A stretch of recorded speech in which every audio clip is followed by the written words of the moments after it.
Hey guys, Fuzzy here. Sea of Thieves should probably not be around anymore.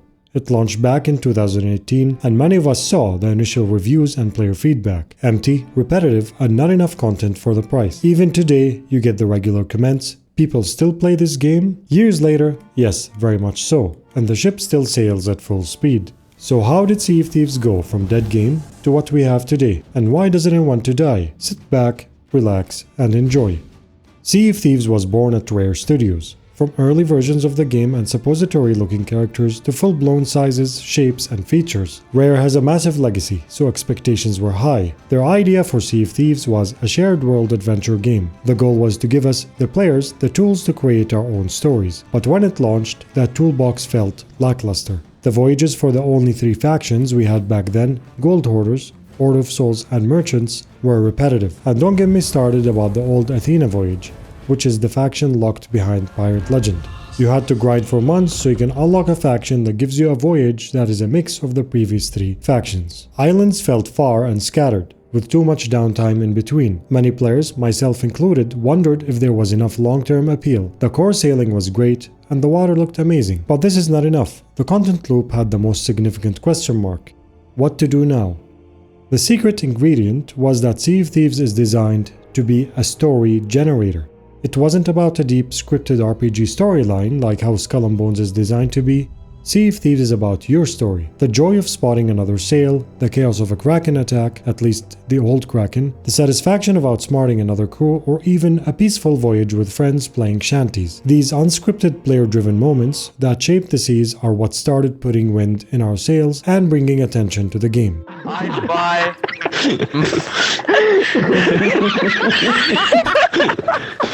Too much. I spy with my little eyes something orange. They only gave you the ship, the map, and the world, then told you to deal with it. But here's the thing. Not everyone wanted to meet players. Not everyone wanted to join a Discord community of a content creator to find someone to sail with. Not everyone wanted to deal with it. And some just wanted to sit on the couch after a hard day's work and drop sails. With that, the core idea of player-driven stories needed more support. You'd often hear in those early months that the game would die, and player numbers definitely saw a dip after the initial hype. This put Rare under the pressure and cannon fire. Would they stick to their vision of story-driven content or have to make changes to save the game from sinking? Just like so many other live services we've seen come and go. Then a couple of things changed the game's course. First, let's not forget the Xbox Game Pass. This article shows 34 million subscribers have been reached as of February 2024. Now, this is huge for any game in the Game Pass library. So when it gets to Sea of Thieves, millions of players could jump in and try it without the initial $60 price tag. This brought a constant flow of new pirates to the seas. But the biggest problem was not getting players in, it was keeping them around, due to some players preferring solo life and hesitation to interact with others. New players would often say things like, "Where is everyone?" The seas always looked dead, conflicted with others who wanted a single-player mode in this same world. The second and arguably more important part was Rare's commitment. Think about the Hungering Deep, our first real Megalodon encounter that encouraged crews to work together. Now, are we ready? Okay, yeah, plates. Oh my god! Oh my god! Oh shit! Oh man, that is scary. What the heck? So do we stop playing? Then, cursed sails with skeleton ships and forsaken shores opened up that whole volcanic region. These weren't minor tweaks, they were adding new layers to the world and new ways for us to sail. Even though we got used to the game being a buggy mess, the main drive is consistent. With free content updates, at the time of this video, there were at least 25 significant updates, 11 pre-seasons and 15 seasons. Thousands of hours later, the question is not why isn't the game dead, why are we still playing? The real game changer though, and what many consider the point where Sea of Thieves indeed found its footing, was the anniversary update in 2019. This was massive. We got tall tales, actual story-driven adventures with unique mechanics and lore. We got the arena, a dedicated mode for players who want ship-to-ship PvP. That was removed and now we have Hourglass instead. And we got the first iteration of Hunter's Call, adding fishing, hunting and cooking. This update was probably one of the most that addressed what players felt was missing, and added so much variety. Player sentiment started to shift. You saw more positive gossip online and more streamers dedicating time to the game. The seas felt more alive because there were more players, and those players had more to do.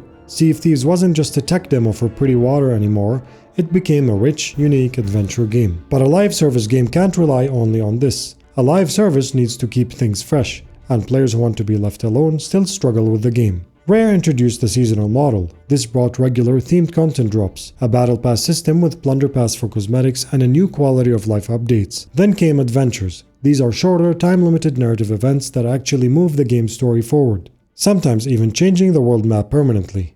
Adventures were removed later, but they did alter the world significantly. This honors the lore evolving and gives us veteran players new reasons to log in regularly.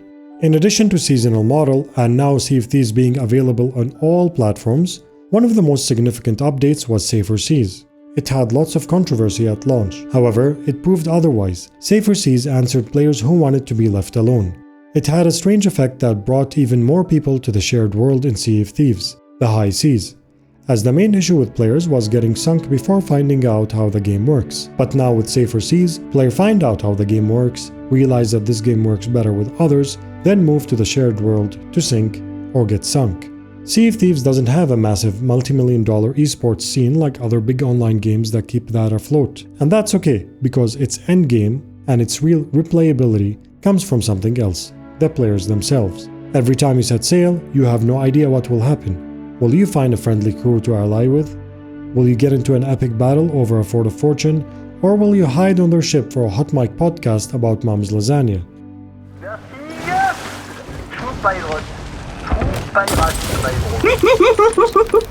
Nice one, mate. These emergent stories, the ones you create with or against other players, are the real content. That core story factory design is still central, until this day. Game Pass keeps new players flowing in, constantly refreshing the encounters, and the monetization through the Pirate Emporium is all cosmetic, as Sea of Thieves never had any content locked behind a paywall. You can buy ship sets, costumes, and pets, but you can't buy anything that gives you a gameplay advantage. This fairness is crucial for a game built on player interaction. Everyone starts on a level playing field.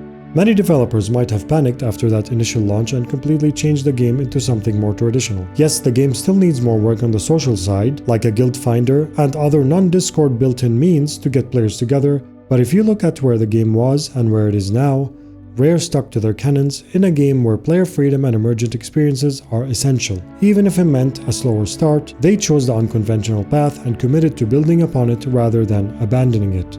Sea of Thieves probably should have been dead by now, according to many early predictions and the fate of many other live service games, yet consistent developer support, a player-friendly approach with Game Pass, and a community that embraces the game's chaos and creativity, it carved out its own unique place. And that's why, instead of sinking, Sea of Thieves continues to sail strong and likely will for a good while in its unique genre, which no other game like has ever existed. Phuzzy here, thank you for watching.